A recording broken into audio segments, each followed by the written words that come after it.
A continuación, Diálogos con Francisco Rocha. Clasificación A. Apto para todo público.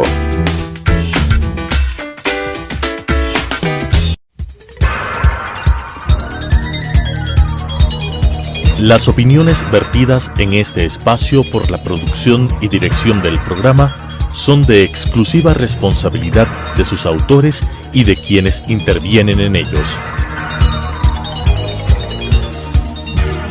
Telesucesos Canal 29 UHF presenta Diálogos con Francisco Rocha, un programa de política con ciudadanos para ciudadanos, con la conducción del doctor Francisco Rocha. Buenas noches amigos, estamos encontrándonos nuevamente para mantener estos diálogos y hoy nuestro invitado es el doctor Luis Verde Soto Custode, exsecretario de la lucha contra la corrupción, pero además un analista político y un hombre que ha estado vinculado a la actividad política. Luis, gracias por acompañarnos. La primera cosa es que haber terminado la secretaría con un informe en un momento en el que el país está con dificultades, no solo por la información, sino porque determinadas cosas de ese informe pueden ser usadas políticamente y de hecho en la asamblea así parece. Hubo una mala estrategia. ¿Cómo podríamos calificar? ¿Cómo encontramos un sentido al informe? Obviamente había que hacerlo, pero no termina por definir una cosa, sino más bien por plantear una política pública y en esa política pública puntualmente encontrar, ¿no es cierto?, encontrar en dónde hay dificultades y qué sí pasó. ¿Encontró algo Luis Verde Soto en esto? Bienvenido nuevamente, gracias Luis. Gracias Francisco, gracias por la pregunta, además que me parece oportuna. Cuando tú elaboras una pieza de investigación, y esta pieza de investigación fue pedida por el presidente para hacerla en el lapso de algo más de una semana, mientras él estaba de viaje en Europa, obviamente el equipo lo que podía hacer es ir focalizando los puntos más sensibles de casos de corrupción. La Secretaría, para hacer esto, debió salir de su nicho habitual, que era el de la prevención de la corrupción, y dedicarse a estudiar unos casos ligados a las empresas públicas y más aún ligados a las empresas públicas del área energética.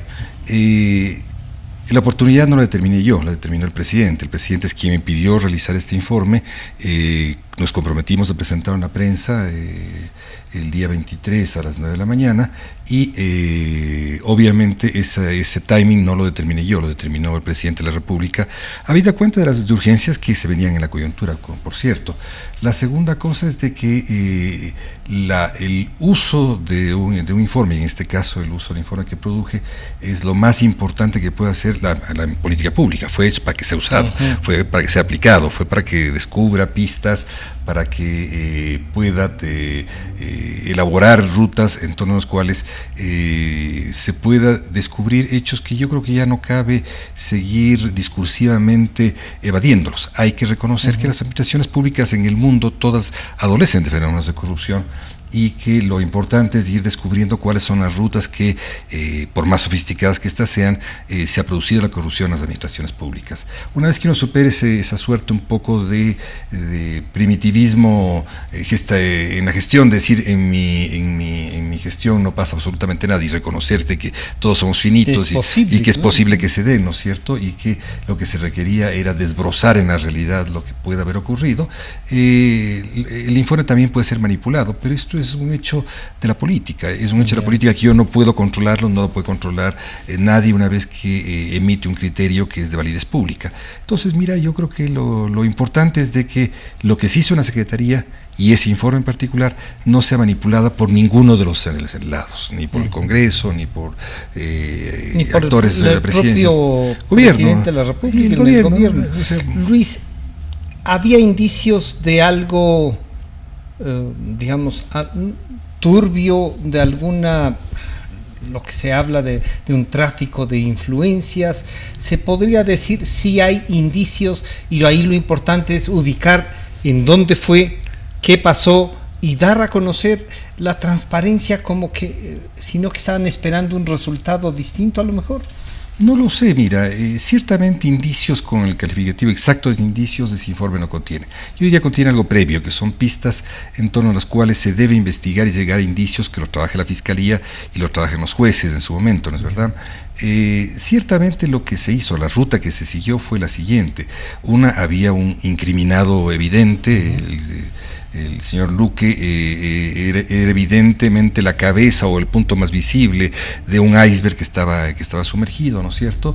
Y eso te permitía tener una cierta línea de investigación, una cierta hilo inicial de investigación, y es lo que se hizo. Se trabajó entre las denuncias en torno a Luque, los más grandes contratos hechos por el Estado ecuatoriano en los últimos años, y se vio como tanto la gestión de Luque como los más grandes contratos coincidían en una especie de embudo que te llevaban a 4 empresas, no a 5 que son las clásicas del sector energía, sino a 4 de ellas, ¿no es cierto? Entonces, esto fue la primera cosa, fue ir determinando la primera focalización. Una segunda focalización fue llevar a descubrir, a trabajar primero con 2 contratos muy específicos en CNEL, y a través de desbrozar estos 2 contratos. Trabajar contratos es largo, implica técnicos de distinto tipo, de distinta orientación. Ver incluso cómo se llegó al contrato, claro, si hubo el proceso, si no hubo. Tú tienes para eso tienes que ir viendo, por ejemplo, primero, si es que cómo se generó la necesidad. Sabemos claramente que en infraestructura pública y en contratación pública una manera de proceder muy corrupto es generar necesidades innecesarias, para decirlo de modo tautológico, ¿no es cierto? Cómo se generó la necesidad, si esa generación de necesidad en el primer nivel de satisfacción están los mismos sujetos, el que genera la necesidad y el que dice con quién contrato y cómo hago los términos de referencia, y todo esto que se puede ver, ¿no es cierto? Como ahí hay una canasta. Hay una canasta de direccionamientos que se van poniendo, ¿no es verdad? Y lo que seguimos fue esto, seguimos una ruta en la que fuimos descubriendo elementos que nos permitía firmar de 1 o 2 contratos, pero nos permitía hacer una expansión hacia otro, es decir, aquí, en la medida que vemos esto... Hay un mecanismo que se está usando. Que se está usando, ¿no es cierto? Que puede estar entre una misma persona que genera necesidad y quien luego es el que cubre los términos de referencia, un mismo sujeto son contratados permanentemente, el mismo grupo de empresas, etcétera, etcétera, ¿no es cierto? Luego de eso tú tienes, luego te preguntas si esto se llegó hasta el final y hubo indicios o elementos que te permitan decir que estos contratos estaban mal. Tenías que ver qué pasa con los administradores de contratos, si hicieron auditorías, ellos tenían facultad de hacer auditorías, curiosamente no los encontramos, nos da unos segundos índices, ¿no es cierto? Luego de eso subimos en la elaboración de la contratación pública, no tratamos lo que trata con contratación pública, tenemos elementos, o tuvimos elementos, yo decía, no fueron parte ni de mi responsabilidad, ni me quite el sueño este rato, contratación pública como tal, el proceso de contratación pública, se consiguieron elementos pero no se trataron, entiendo que la Secretaría debe estar tratándolo en este rato, y se llegó a una parte muy importante, que es el momento en que se cruzan estas contrataciones individuales de cada empresa con el sistema de contratación pública de EMCO. Este es el punto crucial. Ese es en donde se debería investigar, donde la propia Fiscalía podría actuar, pero también el Estado, ¿no? O sea, el Estado, refiriéndome a la parte del Ejecutivo. ¿El señor Luque para ti tiene sombras de haber actuado ahí mal? Visibles del tipo de información que se consiguió y que derivó metodología y que debe estar en la Secretaría, y supongo que la estarán utilizando y estará utilizando las personas que forman parte de la dirección de EMCO. Habían varios hechos que son absolutamente visibles, ¿no es cierto? Primero es la misma conformación de EMCO, es una conformación que estimula la corrupción en lugar de protegerse contra la corrupción. Pero eso estaba hecho desde antes. Estaba hecho desde antes, evidentemente, o sea, no se la reformó. Se está usando ese mecanismo que sirvió para corromper. Claro, lo que pasa es que tú tienes siempre en el mundo público, en el mundo de la empresa pública, del mundo, ¿no es cierto? Tú tienes siempre que mantener un equilibrio que no es fácil, ¿no es cierto? Que es el equilibrio de estimular la productividad de las empresas, estimular la rentabilidad de las empresas, estimular la organización empresarial de las empresas, pero en la medida en que lo haces, puedes, sin darte cuenta o conscientemente, desestimular los elementos de rendición de cuentas, de baja de discrecionalidad y fundamentalmente de corrupción. Entonces, la forma sensata de operar es siempre presentarte, ir mirando, ¿no es cierto? Y esto lo puedes únicamente hacer a través de 2 elementos. Uno es tener una eficiente auditoría interna que te permite ir mezclando los elementos, y la otra, que entienda la auditoría externa, ¿no es cierto?, de que no es simplemente un dogal externo que para frenar, que eso no existe, ¿no es cierto?, porque nunca puede frenarlo todo. En las auditorías externas, la mala concepción de la Contraloría y los malos diseños de Contraloría como los que tenemos nosotros, terminan siendo un mero estímulo de dogales externos que estimulan formas más sofisticadas de corrupción interna. Entonces, tú lo que necesitas es capacidades para combinar eso. ¿Dónde se cruzaban los dos elementos? Se cruzaban en el momento en el cual los representantes técnicos, llamémoslo así, de EMCO, se sentaban a negociar con los encargados de empresa en los contratos. En ese momento se cruzan dos intereses, porque seguramente el interés de estos contratos que venían ya con pecados originales, entrar a la decisión, te decían, cámbiame esto por esto. Entonces producía este fenómeno que es llamado trade-off o compensación, ¿no es cierto?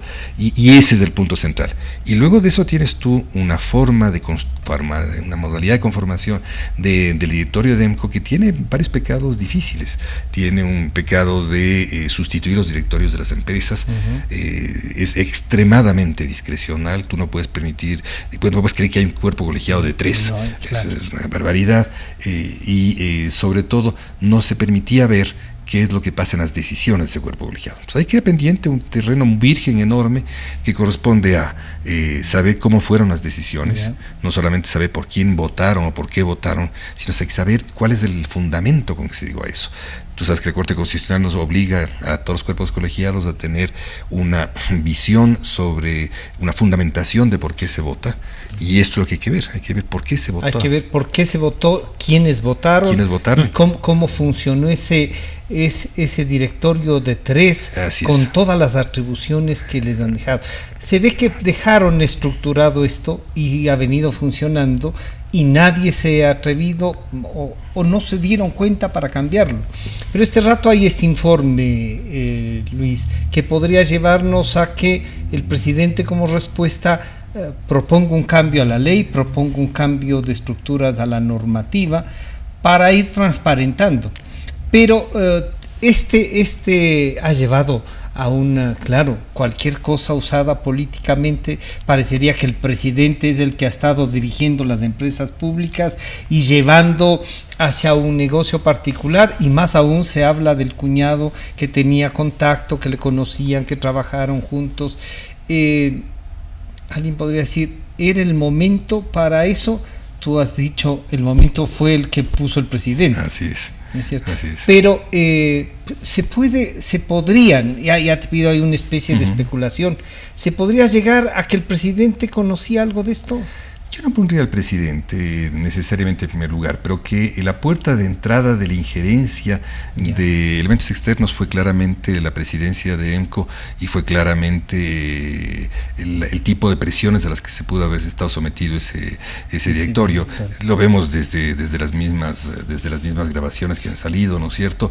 Tú ves que esa es la puerta de entrada del otro lado, que es este lado que podríamos llamar el lado Cherres. El lado Cherres es el lado del conjunto de intereses externos a las empresas que mantienen cautivo áreas de la gestión pública, que encontraban como la puerta de entrada expedita esta, ¿no es cierto? Y claro, la puerta de entrada expedita puede ser no solamente de los intereses generales de un sector económico, sino intereses precisos y dirigidos desde los lados más oscuros de la economía. Eso es lo que no sabemos. ¿Esta estructura, tú crees que funciona que más de 10 años? Funciona desde que, hay dos momentos, ¿no es cierto? La creación de las empresas realmente es la expresión en empresas públicas del hiperpresidencialismo, que lleva a la creación de, ¿no es cierto?, de EMCO, con una idea original que es buena. La idea de tener una empresa madre a un conjunto de empresas públicas es una buena idea por cuando... Pero parece que no. Cuando el holding funciona... esa absorción de casi todo en 3... Parecería que las otras se anulan los directorios de las otras empresas. Claro, es decir, el entender que la empresa madre, que es una empresa coordinadora, optimizadora de los rendimientos de las empresas, optimizadora de la forma de funcionamiento, se la convirtió en una empresa sustitutora de las decisiones de las empresas. Pero tomaban las decisiones ellos. Todas. Y estamos hablando de un grupo pequeño de dos empresas, pero eran 28 empresas. Verás que todo esto está falta por investigar, no solamente las que están actualmente, no solamente las energéticas, sino las que están actualmente vigentes, las que estuvieron vigentes y que han sido, y las que están en proceso de cierre. De liquidación, además. Ahí hay mucho por investigar. Entonces, ¿qué es lo que pasa? Cuando cierras extremadamente las decisiones, obviamente se pueden colar muchos intereses. Y claro, el primer problema, que yo creo que es un problema no de responsabilidad jurídica, pero es un problema de responsabilidad de manejo empresarial, es la excesiva centralidad. Los 3 miembros eran directamente ligados al presidente de la República, y eso está en el informe, ¿no? El informe del presidente. Eso es lo que dicen, usted conocía, por eso es que están ligados. Y claro, ahí no necesariamente conocía, pero él designó, diríamos, ¿no? Claro, él designa al director de EMCO, al presidente de EMCO, él designa al ministro de la empresa con la cual se trataba, y designa a su representante. Entonces, claramente eso lleva una concentración de funciones que no es un problema jurídico como se está tratando de tratar ahí, ¿no es cierto? Es un problema de quién manejó o no los diferentes decretos. La responsabilidad es una responsabilidad de un mal diseño que está presente en el Estado hace rato, ¿no? Luis, ese diseño que viene funcionando, que les funcionó quizá para estructurar organizaciones delictivas en el Estado, y vemos en cada cosa que uno encuentra, hay un montón de cosas que investigar. La política pública diseñada sobre la lucha contra la corrupción se quedó ahí. ¿Crees que nombrarán secretario anticorrupción? No tengo la más mínima idea, y más aún me siento muy grato de no saber nada. Yo no sé ni de los que fueron mis funcionarios, no tengo ni la más mínima idea de ellos, así que no tengo ninguna responsabilidad sobre ellos, y espero que sigan en la línea que les traté de imbuir mientras estaba. Y si no, pues es una pena para mí. ¿Tú crees que es necesaria esa secretaría? Mira, yo creo que sí. En América Latina este rato hay 18 secretarías de distinto tipo, ¿no es cierto? Unas más con peso en las otras funciones del Estado, otras más con pesos en comisiones con el sector privado y con la sociedad civil, otras más exclusivamente sociales, pero que tienen una característica asesora sobre la política pública. Hay que tenerla porque el poder público, hace prevención sobre las funciones. Fundamentalmente el Ejecutivo solamente puede ser el Ejecutivo. Es decir, no puede nadie más buscar dentro de la empresa pública. Claro. Lo que sí no puede hacer, y este tipo de comisiones no las hacen en ningún lado, es tomarse las atribuciones de otras partes del Estado. Ni son fiscales ni son jueces. Entonces eso hay que tener claro. Yo creo que es muy valioso que sea dentro del Estado. Lo valioso es que sea dentro del Estado, que sea independiente, que haya criterio público, que no sea manipulado, que haya experiencia suficiente para no dejarse manipular, que cuidado se pueda confundir una secretaría con un consejo de participación. O sea, aquí no se trata de medir los registros de candidatos, se trata de medir procesos públicos y entender cómo esos procesos públicos se convierten en procesos públicos subóptimos y que hay que modificarlos para poder... ¿Había alguna ya visión, se había trabajado para reformar la ley, para replantear las cosas que había que hacer, como para, yo diría, anticiparnos al hecho ya delictivo? Sí, se deja una propuesta. Habían 40, hay varias cosas, ¿no es cierto? Lo fundamental, habían 40 fichas que fueron entregadas al presidente de la República, en cual se incluía EMCO y se incluía Petroecuador, etcétera, sobre riesgos inminentes de corrupción. Estas fueron entregadas, están pormenorizadas, en qué se trata en cada uno de los casos. Y cómo podría ser y cómo podrían además controlar. Es decir, estaba obviamente se dejó metodologías para prevención de riesgo de corrupción y de tipología de corrupción. Se dejó adicionalmente un informe que hicimos con el profesor Robert Kilitigar sobre el conjunto de los gabinetes, se habló con cada uno de los ministros y se dejó el informe correspondiente. Yo te diría que en principio estas son las partes. Hay cosas que dejamos en proyectos de ley, ¿no es cierto? Tal vez fundamentales, la ley de conflicto de interés. La ley de conflicto de interés no solamente esta ley corresponde a una obligación del Ecuador ante organismos internacionales y ante el mundo financiero. ¿Está hecho un proyecto? Está presentado por 40 legisladores. Está presentado ya por 40 legisladores, lo hicimos con cooperación internacional y con la Contraloría. Ese es un proyecto que fue muy duramente trabajado porque generó muchas susceptibilidades, que mismo es un conflicto de interés.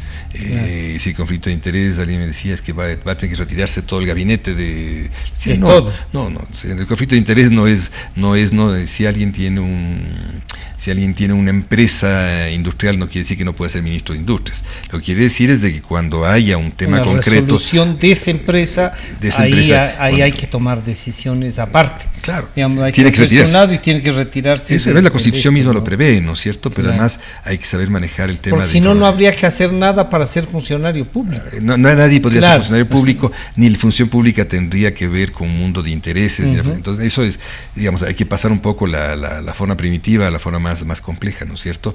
Y sobre todo el tema del manejo de la información.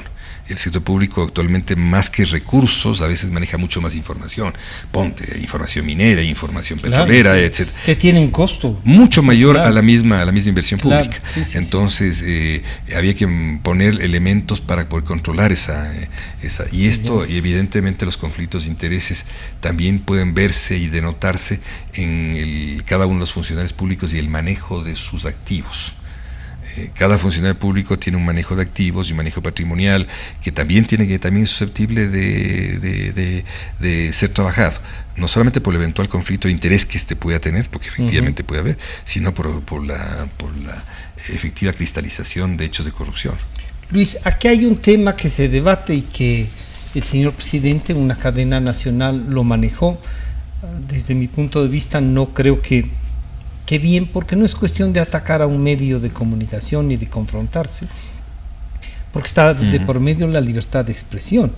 Pero los medios de comunicación, los periodistas, llevamos la noticia de que algo está pasando aquí. ¿No es mejor transparentar? Decir, miren, esto se ha generado por la aplicación de esta ley que la vamos a reformar.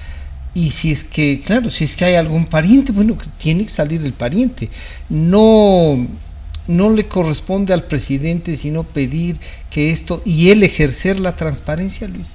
Bueno, yo creo que el mayor ejercicio de transparencia fue la invitación a que aplique el informe. Ese fue el ejercicio de transparencia, ¿no es verdad? Y una vez que se optó por sentir en exceso la posibilidad de manipulación de esto por parte de la oposición, ha llevado a que el informe nos digan que la aplican, otros dicen que no la aplican, otros.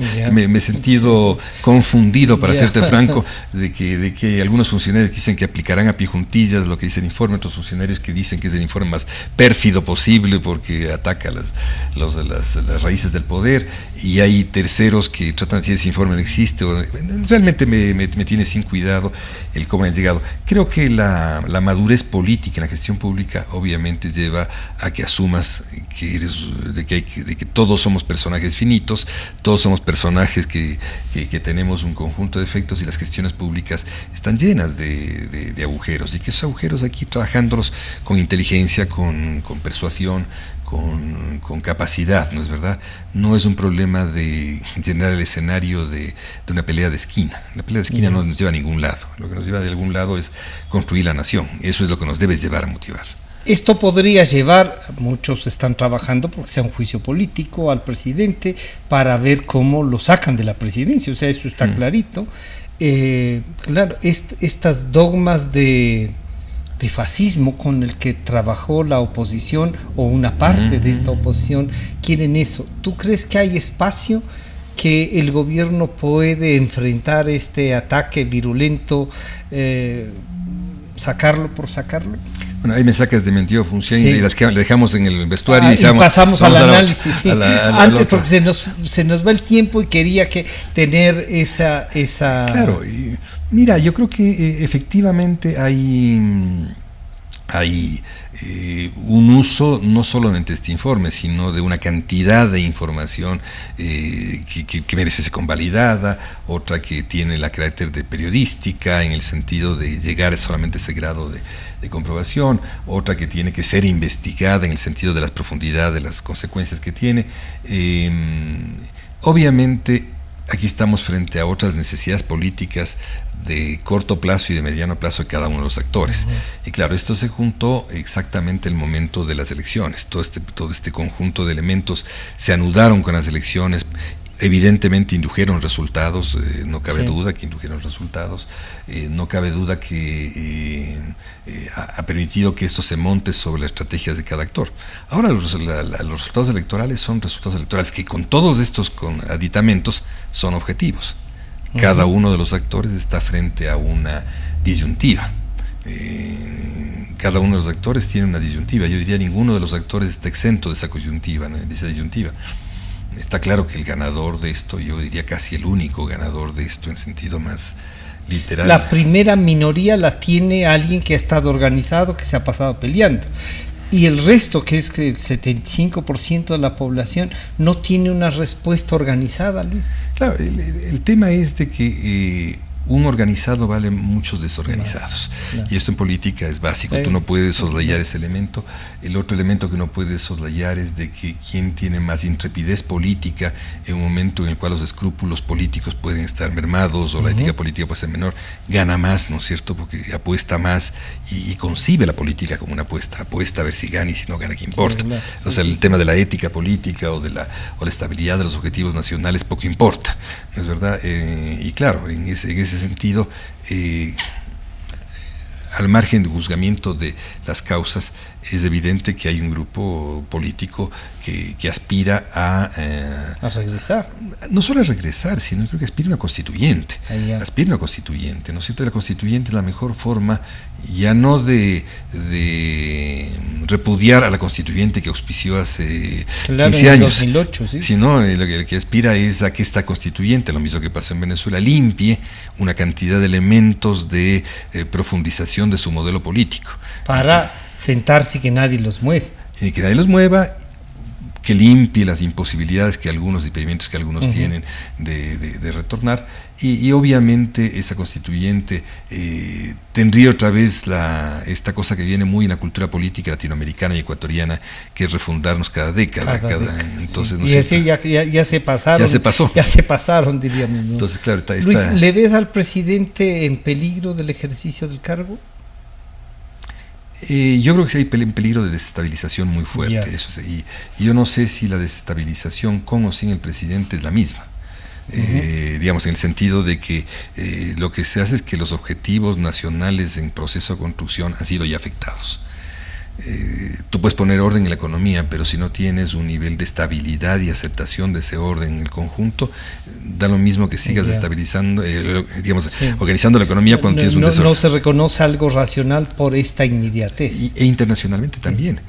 Rato un desconocimiento internacional de los logros económicos por